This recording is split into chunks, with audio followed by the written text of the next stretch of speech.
පත්තිරිපුව කෙලින් පෙනුනට පත්තිරිපුව ඇදයි.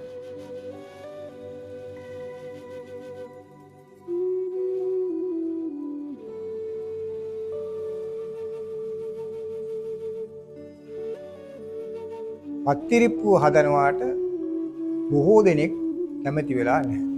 නමුත් රජතුමාට ඒ සඳහා අනුබල දීලා තියෙන්නේ පසු කාලීන දියවඩ නිලමේ ධූරයටපත් දෙහිගම නිලමේ විසින්. අනිත් අය මේ සඳහා මේ පත්තිරිප්පුවක් අවශ්‍ය නැහැ කියන මතය තමයි ඉඳලා තියෙන්නේ. ශ්‍රී වික්‍රම රාජසිංහ රජතුමා පත්තිරිප්පුව හැදෙව්වේ එතුමාගේ රජවාසලේ මුල් තැන්ගය කඩලා. රජතුමා මේ පත්තිරිප්පුව හැදුවේ මහ ජනතාව හමුවීම සඳහායි. ඒ වගේම මහ මල්ුවේ පැවැත්වෙන මල්ලව පොරාදී තරඟ නරඹන්නත් රජතුමා පැමිණි මේ පත්තිරිප්පුව. පත්තිරිප්පුව හදන්න නාලී ගෙනාවේ මාතලෙන්. එතකොට අපේ දේවේන්ද්‍ර මුලාචාර්යන් විසින් මේ පත්තිරිප්පුව විතරක් නෙවෙයි මාලිගාව ඉදිරිපිට තිබෙන කිරිමුහුද, වැව, ඒ වගේම දියාගල, වලාකුළු බැම් මේ ආදියත් නිර්මාතෘවරයා වන්නේ මේ දේවේන්ද්‍ර මුලාචාර්ය. ශ්‍රී වික්‍රම රාජසිංහ රජතුමාගේ කාලයේ හිටපු මේ දේවේන්ද්‍ර මුලාචාර්ය ඊට පෙර සිටි කීර්තිසී රාජසිංහ රජතුමාගේ රාජාධි රාජසිංහ රජතුමා යටතේ සේවය කළා කියලා තමයි සඳහන් වෙන්නේ. ඉංග්‍රීසියෙන් යටත් වුණාට පස්සේ මේ පත්තිරිප්පුව ඉංග්‍රීසින් තමන්ගේ ආණ්ඩුකාරවරයාගේ කාර්යාලය හැටියට පාවිච්චි කළා. ඊට පස්සේ කච්චේරි හැටියටත් පාවිච්චි කළා. පත්තිරිප්පුව යට හිරගේ හැටියටත් පාවිච්චි කළා. මේ පත්තිරිප්පුව විතරක් නෙවෙයි. තවත් පත්තිරිප්පුවක් තිබ්බ නුවර. කොතනද ඒ? ඒ තිබ්බේ රජිනියෝ නාපු, බිසෝරුන් නාපු උල්පැංගෙයි දළදා මාලිගාවේ අතර කොටස තමයි මේ පත්තිරිප්පුව තිබුණේ.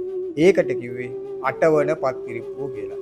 1815 ඉංග්‍රීසින් යටත් කරගන්න කොටත් ඒ අටවන පත්තිරිප්පුවක් තිබුණා. එතකොට ඒ පත්තිරිප්පුව තිබ්බේ මොකටද?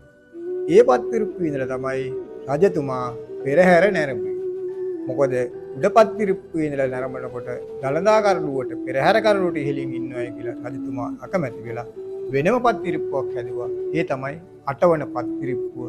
ඒක ඉංග්‍රීසින් විසින් 1815 දී ලේඛනගත කරපු ලේඛනවලත් ඒ අටවන පත්තිරිප්පුව ගැන සඳහන් වෙනවා. 1948 නිදහස ලැබෙනකොට ඉංග්‍රීසින් විසින් ගොඩනැගිලි ලංකා රජයට බාර දුන්නත් මේ පත්තිරිප්පුව බාර දුන්නේ නැහැ. 1966 දී රඩිසේනායක අගමැතිතුමා තමයි තමසන්නසගෙන් මේ පත්තිරිප්පුව දළදා මාලිගාවට ලබා දුන්නේ. ඔබට මතකයි 1998 දී දළදා මාලිගාවට බෝම්බ ප්‍රහාරයක් එල්ල වුණා LTT ත්‍රස්තවාදීන්. එහිදී මේ මාලිගාවේ බොහෝ ගොඩනැගිලි කුණු විසුණු වුණා. ඒ වගේම පත්තිරිප්පුවේ වහලත් කඩාගෙන ගියා.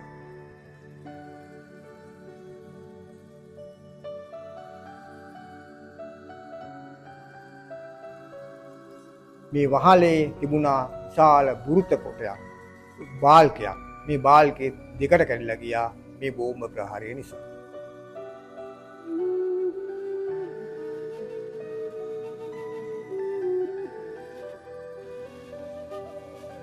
නැවත මාලිගාව ප්‍රතිසංස්කරණය කිරීමේදී මේ පත්තිරිප්පුවේ වහලේ ප්‍රමාණය දිග පළල කොපමණද කියලා හොයාගන්න බැරිව බොහෝම ප්‍රශ්න වලට මුහුණ දුන්නා හිටපු දේවඩ නිලමේතුමා.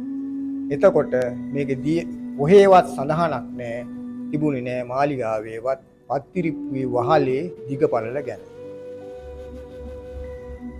ඊට පස්සේ එතුමාට හම්බ වුණා ඉංග්‍රීසි පාලන සමයේ පුරාවිද්‍යා කොමසාරිස්වරයෙකු ඒ හෝකාට් කියන මහත්මයා ලියපු පොතක්.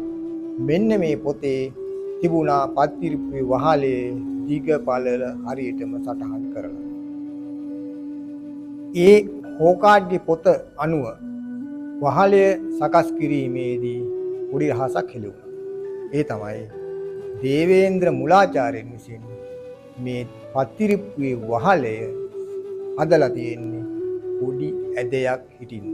අපිට දැන් පත්තිරිප්පුව කෙලින් පෙනුනට පත්තිරිප්පුවේ ඇදයක් තිබෙනවා වහලේ. ඒක අහුුනේ හෝකාට්ගේ පොතෙන්. බෝම්බ ප්‍රහාරයෙන් විනාශ වෙච්ච මේ පත්තිරිප්පුව හදන්න, පත්තිරිප්පුවේ වහලේ හදන්න විශාල බුරුත කොටයක් වුණාලා තිබ්බා. රජතුමා දාපු බුරුත කොටේ කැඩිලා බිඳලා ගිය නිසා අලුත් බුරුත කොටයක් සොයා ගැනීම හරිම අපහසු වුණා. නමුත් දවසක් මාලිගාව ප්‍රතිසංස්කරණය කිරීමේදී මූලික වෙච්ච රාජ්‍ය ඉංජිනේරු සංස්ථාවේ සභාපති යමුණු සිල්ල මහත්මයයි, ඒ වන විට හිටපු දියවර නෙළෙමේ නිරංජන් විජේරත්න මහත්මයයි කොළඹ ඇවිල්ලා වෙනත් වමනාවකට බේරේ වැව හරියෙන් යනකොට එතුමන්ලා දැක්කා විශාල කොටයක් මේ බේරේ වැවේ පාවි වෙච්ච.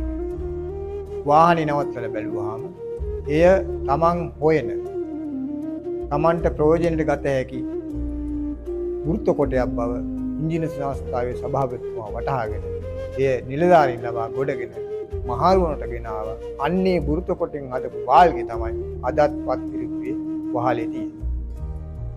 දැන් අපේ මිනිස්සුන්ගේ හැටි ඒ කාලෙත් හැටි මේ කාලෙත් හැටි ඔන්න බලාගන්න. දේවේන්ද්‍ර මුලාචාර්යන් රජතුමා එක්ක බොහොම කිට්ටු සම්බන්ධයක්. දේවේන්ද්‍ර මුලාචාර්යන්ගෙත් තිබ්බේ රජතුමාගේ පෙනුම. සමහර රජතුමාගේත් පැවැටෙන අවස්ථාවල් තිබුණා. එතකොට රජතුමත් එක්ක තියෙන හිතවත්කමට අනිත් අය අමනාප වුණා දේවේන්ද්‍ර මුලාචාර්යන් සමග. ඒ නිසා රජතුමායි දේවේන්ද්‍ර මුලාචාර්යන් කොටවන්න නොයෙක් කේලම් කියලා නොයෙක් පැටලිලි සහගත සිද්ධීන් ගලපලා රජතුමාත් දේවේන්ද්‍ර මුලාචාර්යන් අතර අමනාපයක් ඇති කළා අපේ අය. 1966 දී දළදා මාලිගාවට මේ පත්තිරිප්පුව ලබා දුන්නා. මේක පාලනය කළේ කමිටුව. ඒ කමිටුවේ හිටපු අන්තිම සමාජිකය තමයි මල්වතු පාර්ශ්වයේ මහානායක දුරේ දරපු සිරිමල්වත්තේ ආනන්ද මහානායක හාමුදුරුවෝ. උන්වහන්සේ කාලයක් සංඝරාජ පිරිවෙනේ ගුරුවරයෙක් වශයෙන් සේවය කරද්දී මේ පත්තිරිප්පුව යට තමයි උන්වහන්සේ පදිංචි වෙලා හිටියේ. එතකොට උන්වහන්සේගේ අපවත් වීමත් සමග තමයි පත්තිරිප්පුව නැවත දළදා මාලිගාවේ කොටසක් හැටියට බවට පත් කරගත්තේ. මේ පත්තිරිප්පුව ඇතුලේ යට කාමරේ හොයලා බලන විට ගෝණි කීපයක් හම්බ වුණා. මේ ගෝණි වල තිබුණේ මොනවද කියලා ඊළඟ වැඩසටහනේ නරඹන්න. මම ධර්මශ්‍රී, ඔබට ජයශ්‍රී. ජයශ්‍රී. මම ධර්මශ්‍රී. මෙවැනි රසබරු තොරතුරු දැනගන්න මගේ YouTube නාලිකාව හා එක්වන්න. ඔබට ජයශ්‍රී.